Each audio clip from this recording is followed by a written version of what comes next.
An historic deal has been signed in the Rwandan capital, Kigali. Many African heads of state have agreed on a treaty that aims to increase intra-African trade to 24% from 16% of the continent's total.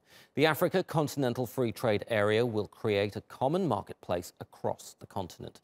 The treaty is part of the African Union Agenda 2063 project that aims to set up a single market for goods and services across the 55 member states. It'll remove tariffs on trade between African countries and make it easier for African businesses to benefit from a growing market of 1.2 billion people with a combined GDP of more than $2.5 trillion.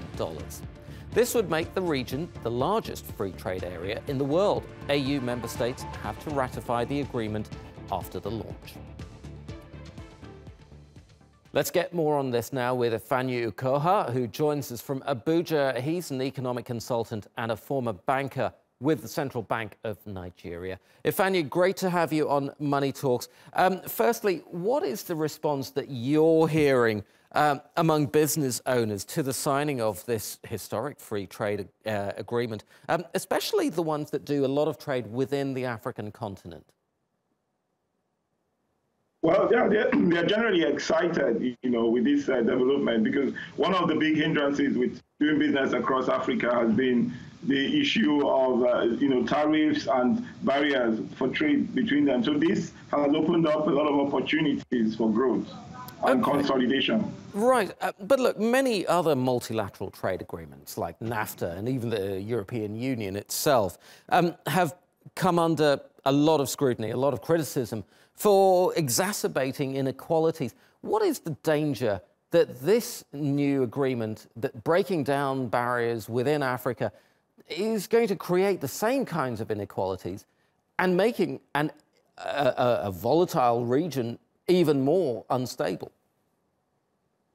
Oh, yeah, there are those kind of fears because, some countries are bigger than others, some economies are bigger than others. However, I think that Africa doesn't have to make the mistakes that Europe has made. I believe that the opportunity here is that we can learn from what has happened to NAFTA and the Eurozone and then, forge a better alliance than what has happened in other areas. On a practical basis, then, how would that work? What would African countries do differently? Well, to start with, there are a lot of fears. The first thing is to consider Africa first in terms of trade and economic relations. I also think that this might encourage investment to come into some African countries. Some people prefer to then produce their goods in Africa, which will create jobs in Africa. So I see it as a good step forward, even though there are many challenges around it. There have been other attempts at doing precisely this, and a lot of those attempts have fallen pretty much flat on their face. And a big part of that reason has been that different member states are moving at very different speeds. You've got countries as developed as South Africa on the one hand, and many other countries that are far, far less developed. How optimistic are you that these countries are going to be able to come together and agree to break down barriers successfully? Well, I'm optimistic. I think it's a first step, and I think it's a win for everybody, first of all, for us to agree to trade together.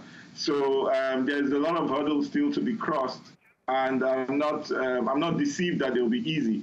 But I just think that this is a good step forward, and I encourage it. OK. Ifeanyi, very quickly, we're almost out of time, but what's China's role in all of this been? Are they set to benefit from all of this? I didn't get the question. What has China's role been in this agreement, in this free trade agreement? Well, I think China will benefit because China is very active in most of the countries around Africa, in Africa. So I'm sure that China stands, to benefit very solidly by maintaining more presence in the whole region. OK, we'll leave it there. Ifeanyi Ukoha, economic consultant in Nigeria. Thank you very much indeed.